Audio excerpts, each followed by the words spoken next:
그리스도의 남은 고난에 대해서 말씀을 나누고자 합니다. 사랑하신 성도 여러분, 우리는 예수님의 고난의 주간을 맞이했습니다. 우리 주님은 자기 몸을 다 던져 하나님의 뜻을 이루시고 우리 죄인들을 구원하시기 위해서 십자가에 죽으셨습니다. 주님은 이 땅에 잘 살기 위해서 오신 분이 아니죠. 죽으시기 위해서 오셨습니다. 죽음을 위해서 모든 생을 사셨습니다. 죽으심이 생의 목표였고 죽으심이 생의 절정이었습니다. 우리 주님의 죽음은 너무나 위대하고 아름다웠습니다. 주님의 죽음을 노래하는 노래가 이 세상에 가득 차 있습니다. 그분의 죽으심에 영향을 받아 생을 가치 있게 살게 된 사람이 이 세상에는 셀 수도 없이 많이 있습니다. 성경은 수천 년 전부터 예수께서 여인의 후손으로 오셔서 그 발꿈치가 상하시는 고난이 있을 것을 예언하였고, 그가 찔림은 우리의 허물 때문이고 그가 상함은 우리의 죄악 때문이고 그가 징계를 받기 때문에 평화를 얻고 그가 채찍에 맞음으로 우리는 나음을 얻을 것이라고 예수님이 탄생하시기 700년 전에 이사야의 입을 통해서 말씀하셨습니다.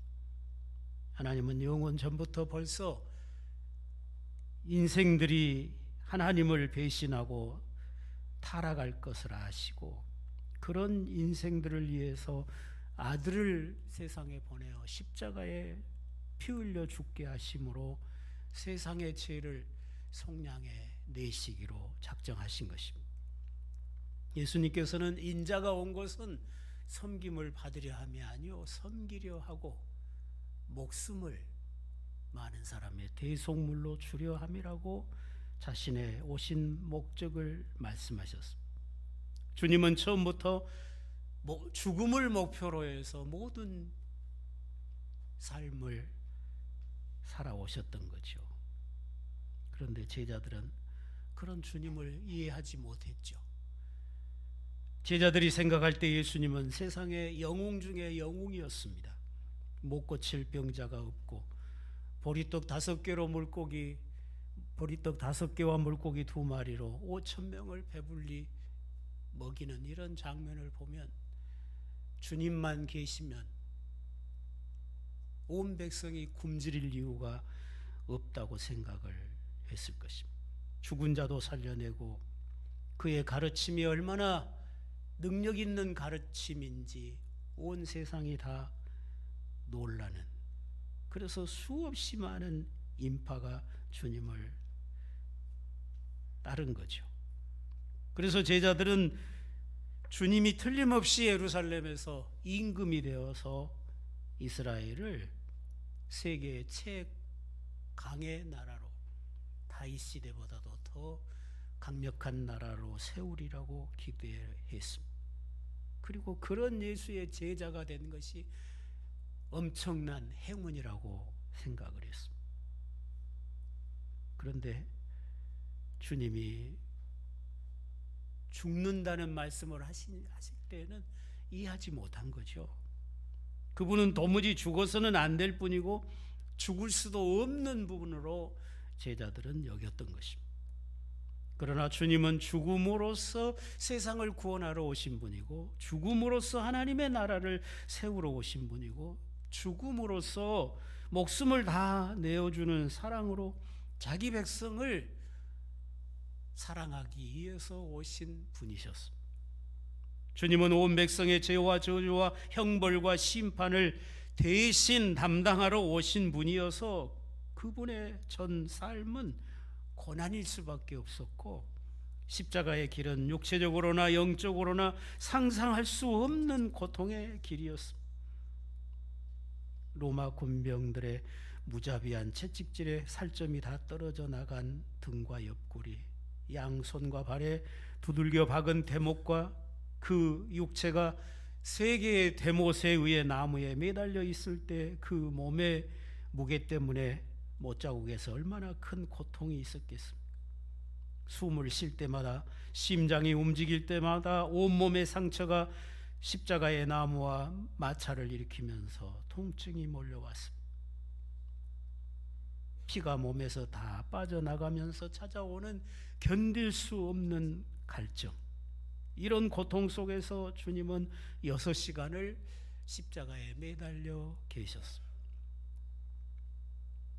거기에 사랑하는 제자들의 배신, 사랑하는 이들이 등을 돌리고 돌아서 갈 때 그 사랑하는 백성들이 오히려 자기를 구원하러 오신 구주를 모욕하고 조롱을 퍼부을 때 그 고통은 배가 됐습니다. 주님은 바로 내 죄 때문에 그렇게 채찍에 맞으셨습니다. 죄 없으신 하나님의 아들은 내 허물 때문에 그렇게 상처투성이가 되셨습니다. 그 거룩하고 순결하신 주님이 이 추하고 더러운 나 때문에 온갖 모욕과 조롱과 배신을 당하셨습니다. 내가 주님을 때린 거고, 내가 하나님의 아들을 십자가에 못 박아 죽인 것이고, 이토록 추한 내가 그 순결하신 주님께 침을 내뱉은 것입니다. 그리고는 그 고난의 눈물로, 그 보혈의 피로 주님은 내 모든 죄를 깨끗하게, 흰눈보다 더 깨끗하게 씻어 주셨습니다. 여러분이 배신당해 괴로울 때, 너무너무 억울한 일로 견디기 힘들 때, 절망과 비통함이 여러분을 짓누를 때, 나는 주님께 그보다 더 큰 고통을 드렸음을 생각해 보시기를 바랍니다. 그리고 십자가 앞에서 고하십시오. 주여, 나는 죄인이로소이다. 그때 주님은 내가 너의 아픔을 안다, 너의 고통을 아노라. 네가 당하는 그 괴로움과 절망과 오해와 배신과 모욕과 조롱을 내가 안다. 나는 이미 그보다 더한 것을 너 때문에 겪었노라고 대답하실 것입니다. 내가 너를 그 고통에서 건지려고 이미 그런 고통을 다 내가 채울했다고 말씀하시며 우리에게 위로와 소망을 주실 것입니다. 십자가에 달리신 주님에게 있어서 가장 큰 고통은 하나님 아버지로부터 외면을 당하시는 일이었습니다. 저와 여러분의 도무지 용서받을 수 없는 죄를 주님이 담당하고 하나님 아버지로부터 외면을 당하신 것입니다. 하나님은 우리를 외면치 아니하시려고, 우리를 버리지 아니하시려고 자기 아들을 십자가에 매달아 놓고 그렇게 외면하시고 버리셨던 거죠. 영원부터 사랑으로 하나이셨던 아버지가 아들을 버리고 외면하실 때 아들은 나의 하나님 어찌하여 나를 버리시나이까 절규하셨습니다. 우리 주님은 이 세상 수십억 인생들의 죄를 다 한 몸에 지고 하나님께 버림받은 자리에 서신 것입니다. 아침 9시 주님은 십자가에 매달리셨고 낮 12시가 되니까 창조 이래로 지상에 가장 큰 어두움이 대낮에 덮었습니다. 이 세상에서 모든 어둠의 세력을 걷어내시고 이제 새로운 생명의 빛을 창조하시기 위해서 주님은 그렇게 3시간 동안 어둠의 공포 속에 버림당한 채 매달려 계셔야 했던 것입니다. 주님은 얼마든지 그 십자가의 고통을 피할 수 있는 능력을 가지신 분이십니다. 그래도 되는 분이었습니다. 죽으시기 직전까지 죽은 나사로를 살리셨던 권세 있는 하나님이십니다. 십자가에서 당장 내려와서 모든 원수들을 소멸해 버릴 수 있는 능력을 가지신 분이셨습니다. 그러나 주님께서 십자가에 죽으신 것은 죽음으로 죄를 소멸하고 죽음으로 사단의 권세를 소멸하고 죽으심으로 죽음의 권세를 깨뜨리시기 위함이었습니다. 그래서 십자가는 죄를 심판하는 현장이고 사탄을 심판하는 현장이고 죽음을 파괴시키는 역사적인 현장이고 우리에게 영원한 승리를 보장해 주시는 승리의 장소가 되었습니다. 이 십자가의 은혜를 아는 자에게 죄를 용서하는 능력이 임합니다. 이 십자가의 은혜를 아는 자에게 교만을 녹이는 능력이 임합니다. 이 십자가의 은혜를 아는 자에게 어떤 문제든지 풀어낼 수 있는 열쇠를 얻게 됩니다. 이 세상의 삶에는 상처투성입니다. 우리는 세상에 살면서 수없이 상처를 받고 그리고 상처를 주며 살아갑니다. 그러나 주님의 몸인 교회에는 치유의 은혜가 흘러넘치고 있습니다. 십자가는 이 세상에서 우리가 입은 모든 상처를 능히 치료해 줄 수 있는 능력을 가지고 있습니다. 우리는 십자가 아래서 분노로부터 자유함을 얻습니다. 미움과 교만으로부터 자유함을 얻을 수 있습니다. 형제가 나에게 아무리 큰 잘못을 저질렀어도 십자가 아래로 가보면 아버지여 저들의 죄를 사하여 주옵소서 알지 못하고 행함이니이다 하시는 주의 음성이 들려옵니다. 십자가의 사랑 때문에 용서할 수 있는 사람은 항상 마음의 평안을 가질 수 있습니다. 그러나 우리가 누군가를 용서할 수 없을 때 우리는 평강을 잃게 됩니다. 기쁨을 잃어버립니다. 온 세상 모든 사람의 모든 죄를 다 용서하기 위해서 십자가에서 자기의 생명을 쏟아 부으시는 우리 주님의 마음은 한없이 화평하셨을 것입니다. 주님은 우리의 모든 죄를 다 잊어주기 위해서 다시 찾을 수 없는 곳으로 우리의 죄를 던져버리기 위해서 그 십자가의 길을 가셨습니다. 사랑하신 성도 여러분, 예수님으로 하여금 그 모든 고통을, 그 모든 고난을 끝까지 견디게 했던 것은 바로 우리를 향한 사랑 때문이었습니다. 너를 위해 내가 대신 죽는 그런 사랑이었습니다. 사랑은 강합니다. 죽음보다 더 강한 게 사랑이었습니다. 사랑 없이 고통당하는 사람은 그 고통을 견디지 못하고 소멸되고 맙니다. 그러나 사랑을 위해 고통당하는 사람은 능히 그 고통을 딛고 일어서게 되는 것입니다. 예수님을 십자가에 매달려 있게 한 것은 예수님의 손과 발에 박혀있는 세 개의 못이 아니었습니다. 죄인을 향하여 자기 몸을 다 내어주시는 예수님의 사랑이 십자가에 매달려 있게 하였던 것입니다. 주님은 그 숨이 끊어지는 순간에도 이제 죄인들이 드디어 하나님의 사랑을 받을 수 있게 되었구나. 드디어 이 죄인들이 하나님 앞에 의의 백성으로 영원히 살게 되었구나. 기뻐하시면서 다 이루었다. 다 이루었다고. 하나님의 구속이 완성되는 것을 보고 승리의 애침을 하신 것입니다. 다 이루었다.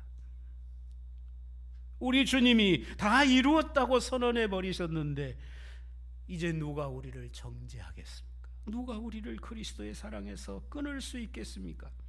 누가 우리에게서 장차 주님과 함께 누리게 될 하늘의 영광을 빼앗아 갈 수 있겠습니까? 누가 우리 입에서 예수님을 향한 찬송을 빼앗아 갈 수 있겠습니까? 아무도 없습니다. 주님이 십자가로 다 이루셨기 때문입니다. 사랑하신 성도 여러분, 이 귀한 십자가를 이 고난의 절기에 바라보실 수 있기를 바랍니다. 십자가 앞으로 더 가까이 나아가는 고난의 주관이 되시기를 바랍니다. 다 이루었다 선언하시는 주님의 힘찬 승리의 함성을 들으며 우리도 그분 안에서 세상을 이기며 살아갈 수 있기를 바랍니다. 그 외침을 들으면 넘어졌다가도 다시 일어설 수 있는 것입니다. 아무것도 가진 것 없을지라도 주님의 십자가 아래서 모든 것을 다 가진 자의 긍지와 만족함을 얻을 수 있는 것입니다. 세상 것에 눈이 어두워져서 십자가의 원수로 살지 마시기 바랍니다. 주를 믿노라 하면서도 십자가의 원수로 사는 사람들이 많습니다. 항상 깨어 기도하며 십자가의 능력으로 세상을 이기는 그런 백성들이 되실 수 있기를 바랍니다. 우리의 모든 죄를 해결하고 우리를 하나님의 자녀로 영생하게 하고 영원한 하나님의 나라가 우리에게 이루어지게 하는 이 큰 구원을 우리 주님이 온전히 다 이루셨습니다. 내가 구원받는 일에 내가 보탤 것이라고는 시로락이 하나도 없도록 주님이 완성하셨습니다. 주님이 십자가에서 겪으신 고난으로 내가 구원받는 일에 충분합니다. 우리는 그 십자가에서 이루신 일을 나를 위한 것으로 믿고 받아들임으로 구원을 얻는 것입니다. 이렇게 아버지의 뜻을 다 이루신 아들을 아버지께서 죽음에서 일으켜 세우셨습니다. 우리 주님의 부활하심으로 모든 고난이 끝이 나고 하늘 영광의 보좌에 오르셨습니다. 이제는 그 누구도 어떤 권세도 우리 주님을 하늘 보좌에서 또다시 끌어내려서 주님에게 고통을 가할, 주님에게 고난을 더할 그런 세력은 없습니다. 우리 구원을 위한 우리 주님의 고난은 다 끝났습니다. 우리의 구원도 온전히 이루어졌습니다. 그런데 오늘 본문의 바울은 그리스도의 남은 고난을 자기 육체에 채우노라고 고백합니다. 그리스도의 남은 고난이 아직도 있다는 것이죠. 승천하여 영광 중에 계신 예수님에게 아직도 무슨 고난이 남아 있을까요? 바울은 신비롭게도 자신이 주님을 위해 많은 고난을 겪으면서 자기가 주님 때문에 고난을 당할 때 자기 안에 계신 주님이 고난을 당하심을 깨닫게 된 것이죠. 자신이 주님 때문에 아파할 때 주님이 아파하신 것을 체험한 것입니다. 주님을 위한 자신의 고난이 곧 주님께서 당하시는 고난임을 알았던 것입니다. 우리의 구원을 위한 우리 주님의 고난은 끝이 났지만 장차 우리가 얻게 될 영광과 존귀와 칭찬을 위하여 우리가 주님을 위한 고난을 감당하면 주님께서 여전히 아파하시고 눈물을 흘리시고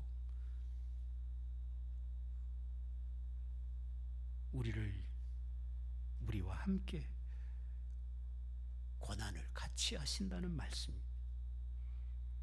주님은 지금도 우리 안에서 아파하십니다. 우리 안에서 눈물을 흘리십니다. 바울이 예수님을 만나기 전에 예수 믿는 자들을 박해할 때 주님이 바울에게 나타나서 사울아 사울아 네가 어찌하여 나를 핍박하느냐 물으시지 않습니까?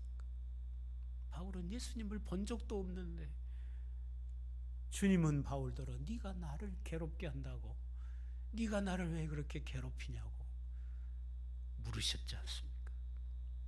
예수 믿는 자의 고통이 우리 주님의 고통이라는 이야기입니다. 사도 바울은 예수 그리스도의 복음을 전하다가 유대인들로부터 사방으로 우겨쌈을 당하고 거꾸로 띠을 당하고 박해를 받는 것을 예수의 죽음을 자기 몸에 짊어진 것이라고 고백했습니다. 갈라디아서에서는 오직 예수님의 십자가와 부활의 복음을 전하면서 그가 수없이 당한 고난, 매맞고 옥에 갇히고 했던 그런 고난으로 인해 자기 몸에 상처투성이가 됐는데, 매맞은 흔적으로 상처투성이가 됐는데 그런 상처를 예수님의 흔적이라고 고백을 했습니다. 사랑하시는 성도 여러분, 여러분에게는 그런 예수님의 흔적을 가지고 사는지 이 고난 주간에 생각해 보십시다. 나는 내 육체에 주님의 남은 고난을 채워본 적이 있는지 한번 생각해 보십시다. 이 고난의 절기에 예수님의 십자가와 연합하여 나 자신을 위해 살던 삶이 주님과 함께 십자가에 못 박혔는지 생각해 봐야 합니다. 매끈히 밥을 굶어보는 것이 고난에 동참하는 게 아닙니다. 그건 잘못된 신앙입니다. 내가 진정 나를 위해 살던 삶이 주님의 십자가에서 못 박히고, 나는 이제 나를 위해 십자가에 죽어주신 그 주님을 위해서 사는 삶으로 내가 바뀌었는지, 그게 주님의 고난에 동참하는 것입니다.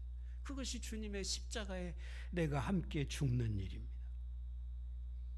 이 고난 주간에 여러분 모두가 주님과 함께 십자가에 못 박힐 수 있기를 바랍니다. 그리고 이제는 우리도 주님을 위해 고난을 기꺼이 감당하면서, 주님을 위해서라면 고난도, 내가 손해보는 것도,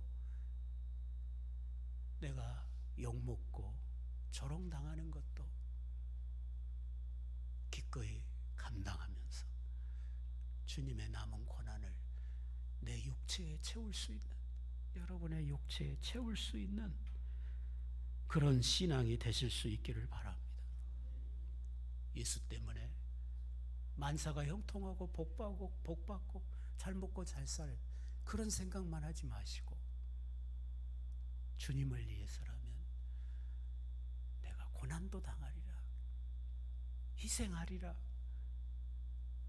내가 낮아져도, 내가 가난해져도, 내가 비참해져도 주님을 위해서 끝까지 헌신하고 충성하는 길을 가리라. 그래서 주님의 남은 고난을 내 육체에 채우리라. 그런 다짐이 있는 이 고난의 주간이 되실 수 있기를 주님의 이름으로 축원합니다.